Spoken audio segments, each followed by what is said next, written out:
प्रदेश में भी, जो देश का सबसे बड़ा सूबा है, वहां पर भी हाल बेहाल हैं। वहां की सरकार की चाहे जो भी दावे हों, लेकिन रोती बिलखती जो तस्वीरें सामने आ रही हैं, यकीनन उसने उन दावों को लेकर तमाम तरह के सवाल खड़े कर दिए हैं। दवाइयों का अकाल पड़ा हुआ है, ऑक्सीजन की किल्लत जगह जगह देखने को मिल रही है, रेमडेसिविर इंजेक्शन को लेकर भी बड़ा सवाल है। इन सब के बीच अस्पतालों के बाहर लंबी लंबी कतारें और मरीज, उनके तीमारदार आपस में बिलखते हुए, ये तस्वीरें भी परेशान करने वाली हैं।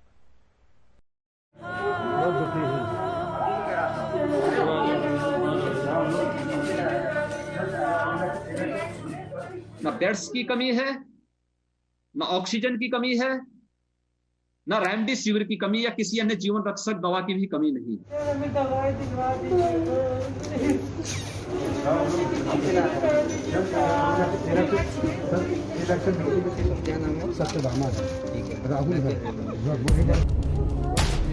पता नहीं कि किस सूबे, किस शहर और किस अस्पताल की बात कर रहे हैं उत्तर प्रदेश के मुख्यमंत्री योगी आदित्यनाथ, मगर हम आपको जो दिखा रहे हैं उत्तर प्रदेश के सबसे चमकते दमकते शहर नोएडा की तस्वीरें हैं। सीएमओ के सामने एक महिला गिड़गिड़ा रही है और सीएमओ उसे झिड़क रहे हैं।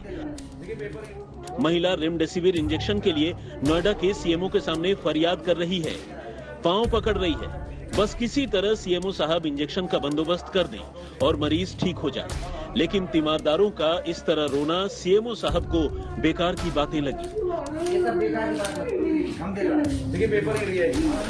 आरोप है कि ज्यादा परेशान होने पर महिलाओं को गिरफ्तार कराने की धमकी भी दी गई।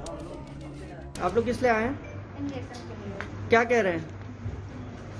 और बोल रहे कि अवेलेबल होगा तो देंगे। हमने कहा फिर दोबारा आएंगे तो बोल रहे कि जेल में डलवाने के लिए। जेल में क्यों डलवा देंगे? इंजेक्शन दोबारा आएंगे लेने के लिए। तो इंजेक्शन दिया उन्होंने? नहीं दिया। नहीं, अभी नहीं दिया। इसी नोएडा की दूसरी तस्वीर देखिए, जब कई घंटे के इंतजार के बाद भी तीमारदार को मरीज के लिए रेमडेसिविर नहीं मिली तो ये शख्स रो पड़ा। सही कहा था सीएमओ साहब ने, ये सब बेकार की बातें हैं, क्योंकि जब मुखिया ही कह रहे हैं कि जीवन रक्षक दवाइयों की कोई कमी नहीं, तो सही ही कह रहे होंगे। ना बेड्स की कमी है, ना ऑक्सीजन की कमी है, ना रेमडेसिविर की कमी या किसी अन्य जीवन रक्षक दवा की भी कमी नहीं है। लेकिन हे सूबेदार, जरा इन बदहवासों को भी तो सुनिए। सीएम साहब सुन रहे हैं तो सुनिए मेरी बात। जान देने बताइए, क्या आपने बताइए। जहाँ बताओ मैं मुंह दिखा रहा हूँ, मैं अपना मुंह दिखा रहा हूँ। सर कुछ तो कर दीजिए, कम से कम जो मर उनको बचाइए, ठीक है। बाकी चलो कोई बात नहीं, आप लॉकडाउन में जो करना करिए, हमको कोई दिक्कत नहीं। मर रहे मेरे बाप में, उनको तो बचा लीजिए कम से कम, नहीं तो हम अपनी जान देने बताइए जाकर के। आगे भी सुनिए, क्योंकि चेहरे बदलते हैं, दर्द की दास्तानें नहीं बदलती। सुनिए सीएम साहब।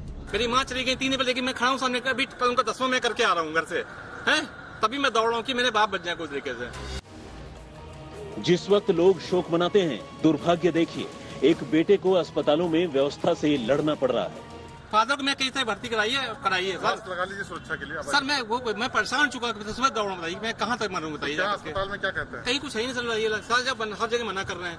कम से कम बेड तो दिए मेरे फादर, कम से कम 7 ऑक्सीजन तो मिले पॉजिटिव। ऑक्सीजन उनका कुछ नहीं सर, 74 से नीचे है। बताइए घर पे मैं ट्रीटमेंट कर रहे हैं, कहाँ सीएम साहब तो कह रहे हैं सब जगह खाली है बेड। कहाँ दिखे तो मैं हर जगह दौड़, मैं खड़ा हूँ सामने ना, बताएं कौन बता रहा है। मैं बलरामपुर दौड़ चुका हूँ, ठीक है, केजीएम से भाग के मैं चला रहा हूँ, बताइए। यहाँ नहीं है कुछ नहीं सर, बताइए कहाँ चले बताइए आप। ये हाल लखनऊ के किंग जॉर्ज मेडिकल यूनिवर्सिटी का है, जहां आज तक की टीम को अस्पताल के बाहर एम्बुलेंस में इस तरह बेड के लिए लोग इंतजार करते मिले। मरीज तो मरीज, उनका इलाज करने वाले भी सिस्टम का शिकार हैं। इतना जान लीजिए कि जो भी डिपेंडेंसी है वो सिर्फ लोअर स्टाफ के ऊपर है। जेआर्स है, एसआर्स है, ये लोग टोटली काम कर रहे हैं। क्या काम करते हैं? भैया वार्ड बॉय का काम करते हैं। तो आप ही लोगों से सारा काम कराया जाता है? भैया सब कुछ करवाया जाता है हम लोगों से। तो बड़े डॉक्टर क्यों नहीं करते? यहाँ तक कि हमारे जो सीनियर डॉक्टर वो तो यहाँ कह देते हैं कि अगर आप पॉजिटिव हो गए तब भी आपको ड्यूटी करना है। हाँ, SpO2 आपका चेक किया जाता है। हाँ, कि आप पॉजिटिव हैं, जब तक जिंदगी है चलते रहो, मर जाओगे तो कोई मतलब नहीं। मतलब आपको इलाज भी नहीं जाता है? कुछ नहीं, हम लोग अगर पॉजिटिव कोई स्टाफ आता है तो उससे भी ड्यूटी करवाया जाता है जबरदस्ती।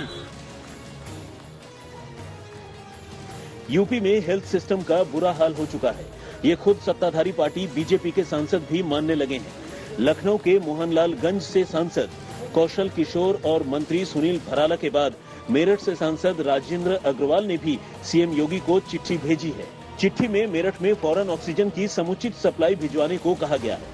चिट्ठी में राजेंद्र अग्रवाल ने कहा है कि मेरठ के सभी सरकारी और निजी अस्पताल ऑक्सीजन की किल्लत का सामना कर रहे हैं। पर चस्पा था, आपको सूचित किया जाता है कि अस्पताल में ऑक्सीजन की कमी हो जाने और सरकार की तरफ से ऑक्सीजन की उपलब्धता न होने के कारण हम कोविड के नए मरीजों को भर्ती करने में असक्षम हैं। मरीजों की असुविधा के लिए हमें खेद है। कोरोना का तेज संक्रमण यूपी वालों के लिए लगातार मुश्किलों का सबब बना हुआ है। इसे रोकने के लिए ही लगातार सुविधाओं को बढ़ाया जा रहा है। इसमें लखनऊ में डीआरडीओ का ये अस्थायी अस्पताल भी शामिल है। लखनऊ के इस अवध शिल्प ग्राम में बनाया जा रहा 500 बेड का डीआरडीओ का अस्पताल अब अपने आखिरी दौर में है और 30 तारीख इसकी डेट रखी गई है जब से यह अस्पताल शुरू होगा।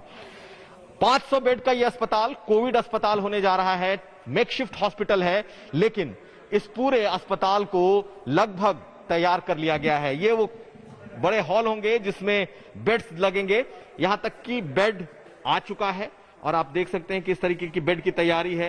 ये सब डिटैचेबल हैं और बहुत जल्दी इसे तैयार कर लिया जा सकता है। कोरोना से जंग जीतना है तो सिस्टम के ढीले कल पुर्जों को कसना होगा, सिस्टम को चौकस बनाना होगा। ये बड़ी जंग है, इसे जीतने के लिए कोशिशें भी बड़ी होनी चाहिए। नोएडा से भूपेंद्र चौधरी के साथ शिवेंद्र श्रीवास्तव और कुमार अभिषेक, लखनऊ, आज तक।